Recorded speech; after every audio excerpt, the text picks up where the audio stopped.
Olá a todos, aqui é o professor Joel Vigano de Florianópolis, Santa Catarina. Espero que estejam todos bem e vamos nós para o quinto vídeo sobre a arte ou o prazer de ser um contador de histórias. Bom, para quem segue a gente desde o primeiro vídeo, sabe que eu estou seguindo 10 perguntas feitas pelo Léo Cardoso lá da Bahia. Ele é um jovem de 18 anos que quer aprender a contar história, né? E agora, nessa quarentena, nesse nosso isolamento social, houve a oportunidade então de eu fazer vídeos tentando explicar a partir das 10 perguntas como entrar nesse meio, né? Nessa área, como praticar essa arte, digamos assim. Bom, a quinta pergunta talvez também não seja uma pergunta, é uma afirmação, é uma colocação, ou enfim, é um tema, um assunto. O Léo lá da Bahia fala o seguinte: quero aprender como se conta história. Repetindo, quero aprender como se conta história. Quando o Léo coloca quero aprender, ou quando nós nos colocamos nessa posição de querer fazer alguma coisa, de já estar disponível, né, já é o primeiro passo. E eu acredito que eu já devo ter falado isso no primeiro vídeo. Então, assim, não crie dúvidas, não crie incertezas, inseguranças, né? Não se feche, não se policie, se joga, como a gente fala agora, né, nessa época aí. Se joga. Querer aprender já é um bom passo, já é um bom primeiro passo para querer ser um contador de história. Querer aprender, estar disponível, se doar, né, se abrir. Deixa a história entrar em você, né? Deixa a história tocar em você. Aliás, deixa a história escolher você, que muitas das vezes não somos nós que escolhemos as histórias para contar, são elas que nos escolhem para ser contadas, né? E sejamos então esse instrumento entre a história e a plateia e o ouvinte, né? Ouça bastante gente contando história, aprenda muito ouvindo também. No último vídeo a gente falou sobre literatura, né? A gente aprende lendo, mas também aprende ouvindo o outro, vendo o outro. Tenho uma gratidão enorme, eterna, com a pessoa da Janaína Goethe. A Janaína Goethe é uma professora aqui de Florianópolis, Santa Catarina, uma irmãzona minha, uma alma, né, um amor de alma que a gente tem muito grande, talvez de outras, né, existências. A gente nem fala mais eu te amo para o outro, eu digo simplesmente e ela responde eternamente, porque a nossa ligação ficou tão forte a partir do momento que a gente começou a trabalhar junto. E quando a gente trabalhou junto com prazer, com vontade de querer fazer, de acertar, errando, mas aprendendo ao mesmo tempo, creio que um se apaixonou pelo outro. Por que eu estou falando de Janaína Goethe? Porque recentemente ela também está acompanhando esses meus vídeos, né? Além do Léo Cardoso, outras pessoas também. A Vivian, o Silésio, a Claudete, Terezinha da Mata, que eu já mencionei ela em outros vídeos meus. O João Paulo da Silva, lá de Tocantins. Tem bastante gente assistindo o meu vídeo e me mandando um feedback sobre as aulas, né, digamos assim. A professora a Karen, também lá daqui de Florianópolis, vai utilizar esses vídeos também como teleconferência nas disciplinas de artes que ela vai aplicar no magistério, aqui em Floripa. Enfim, um monte de gente está acompanhando esse meu trabalho e eu agradeço de coração esse retorno, esse feedback. Mas por que eu mencionei a Janaína Goethe? Porque ela tocou num assunto que eu entro aqui na quinta pergunta do Léo, né? Que quero aprender como se conta história. A Janaína Goethe, assistindo os meus vídeos, ela falou: olha, o que você está fazendo é maravilhoso, né? Estava faltando isso. Até para matar um pouquinho de saudade, né? Quando as pessoas gostam de conversar muito comigo, eles sentem saudade do som da voz, eu acho. E do conteúdo e do assunto também, que para alguns interessam, né? E ela falou o seguinte: eu aprendi a contar história vendo você contando história. E eu vi que é possível. Eu vi como é fácil. Eu vi como é prazeroso, como é maravilhoso. Então eu não preciso nem falar muito, explanar muito sobre isso. Aí o que acontece agora atualmente, ela está com um canal aqui no YouTube, se chama Contando Histórias com Janaína Goethe, né? Que ela conta histórias e posta, e vocês podem acompanhar e podem assistir. E olha o fruto que isso rendeu. Eu fiz uma contação de história, ela assistiu, sentiu prazer, quis fazer também, e hoje está com um canal que está começando, mas vamos lá, vamos se inscrever, vamos assistir, vamos comentar e fazer nós, colegas, crescerem nessa arte, né? Eu acho que todo mundo ganha junto. Essa de que um é melhor que o outro, nós somos diferentes, fazemos coisas diferentes e todo mundo pode se ajudar. Todo mundo pode se curtir, todo mundo pode se compartilhar, e mais, um aprendendo com o outro. É o nosso ganho, e eu digo isso para a vida também como ser humano. Né? A gente está no planeta Terra, no planeta escola, para aprender. Então, quando a gente ganha um com o outro e tem esse discernimento, e tem isso claro, eu vou aprender alguma coisa com o outro, a gente não se fecha, né? A gente não se policia, a gente não duvida de muitas coisas que não deveriam ser duvidadas, e acaba usando tudo isso num pacote só, acaba virando um bom contador de histórias, né? Passando informação através das histórias, mas passando esse lado bonito, humano, que a gente tem.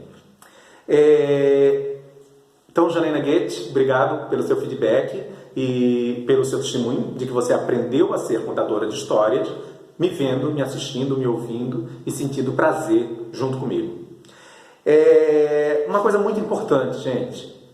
Agora que eu acabei falando de contador de história, que um quer ser mais importante que o outro. As histórias são importantes. As histórias são o que liga a gente ao ouvinte. Então, tem eu, contador de história, tem o ouvinte, mas no meio de tudo isso tem as histórias. E as histórias são muito importantes. Né? Não adianta eu me vestir de plumas e paetês, né? Ter um cenário maravilhoso, iluminação tal, sonoplastia, e a história não funcionar. Não adianta. Você não vai ser um bom contador de história fazendo isso. Dê importância para as histórias. Né? Eu, Joel Vigano, o Léo Cardoso lá da Bahia, então eu vou lá para a Bahia e vou levar para eles a história da vida da Santa Dulce, digamos assim. Santa Dulce, eu tenho um prazer enorme de falar dela, porque eu gosto muito da história dela. Então, digamos que eu vá para a Bahia contar histórias na vida de Santa Dulce. Eu não quero ser importante, não sou eu que sou importante. A Santa Dulce é importante para aquele povo. Né? Ela é de lá, de Salvador. Então, assim, as histórias são importantes, os personagens são importantes. Eu sou um simples instrumento. Eu serei usado para levar essa história para aquele que está precisando. É igual um médico, né? O médico receita lá um remédio que você precisa, você consegue esse remédio, toma e fica bom. Então é você, o médico e o remédio. Foi o médico que te curou? Talvez. Mas se não houvesse o remédio, você não estaria curado. Então é essa comparação de que sou eu contador de história, é o ouvinte e tem as histórias no meio. Essas histórias são importantes. Dê importância para essas histórias. Né? E a história, ela só vira uma história se for contada. Por que é que eu estou falando isso? Tem muita gente que escreve, né? Eu escrevo muita história, e quem acompanha meu trabalho sabe. Só que assim, enquanto ela estiver guardada na gaveta ou escrita no caderno, ela é literatura, ela é escrita, ela não é uma história. Porque a história ela só é quando ela acontece, né? Quando ela é contada. Quando alguém ouve, quando alguém espalha, quando alguém repete, quando alguém quer contar também. Então, no meu modo de ver, humilde, uma história que ainda não foi contada, ela não é uma história. Assim como o livro que fica numa estante, parado, ele é um objeto de decoração, ele não é um livro. Ele só é um livro a partir do momento que você folheia, que você lê, que você rabisca, que você interage com ele. Igual um brinquedo. O brinquedo parado num canto é um objeto de decoração ou é um objeto jogado, né?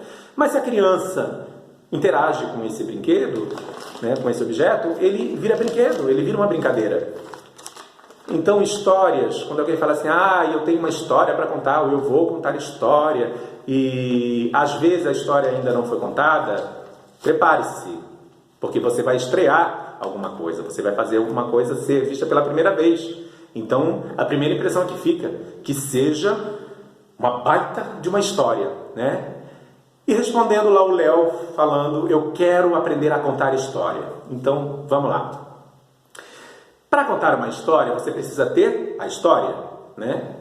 Você precisa ter história. Você pesquisou, ou a história chegou até você, ela te escolheu. Ok, essa história tem um objetivo, tem um motivo, tem uma moral, nem sempre tem, mas essa história ela tem um conteúdo, tem significados, sinais que você gostaria de trabalhar. Ok. Tendo a história, passa a estudá-la. Estude, leia, releia, faça pontuações de coisas importantes ou menos importantes e construa a sua contação. Como é que você quer contá-la? Começando com uma música, começando com um trecho de uma poesia que tem a ver com a história, mas não é do mesmo autor, não tem problema. Então assim você estrutura a sua contação. Depois de estruturar a contação, treine essa história. Como eu falei para vocês, ou num pequeno grupo, ou para alguém que vai lhe avaliar e vai lhe dizer, ó, legal, ou vamos melhorar um pouquinho.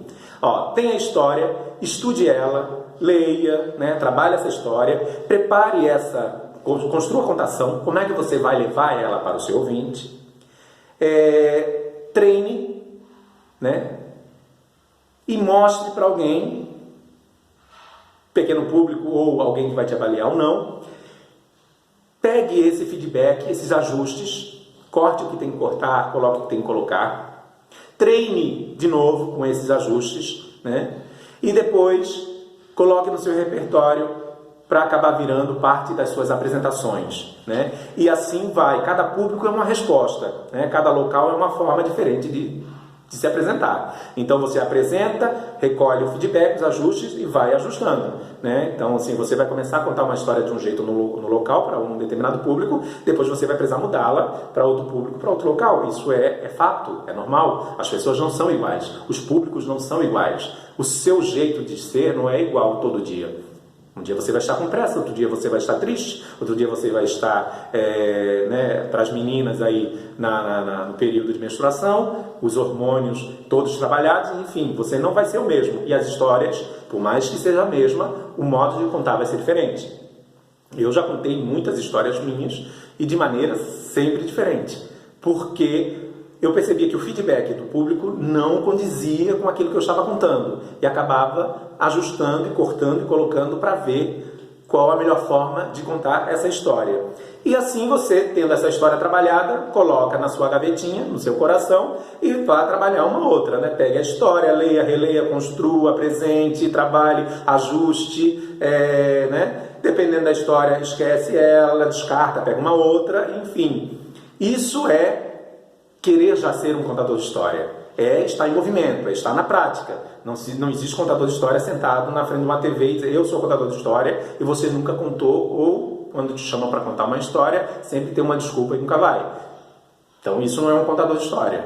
Né? É alguém que ganha um cachê e abre a boca para falar abobrinha, que já está cheio por aí. Então vamos ser um contador de história diferente. Né? E guardando essas histórias no coração de vocês, né? Guarda uma, trabalha com a outra, junta essas duas, pega, guarda 3 histórias e assim vai montando um repertório, um leque, né? Para você sempre ter uma história na hora que você ser chamado, solicitado, buscado, querido, enfim. Eu espero que eu tenha explanado um pouquinho sobre esse quero aprender a contar história. Então queira mesmo. Um beijo no coração de vocês, abracênicos. Será que eu te contei? Se eu não te contei nesse vídeo, no próximo vídeo, tenho certeza que eu vou te contar.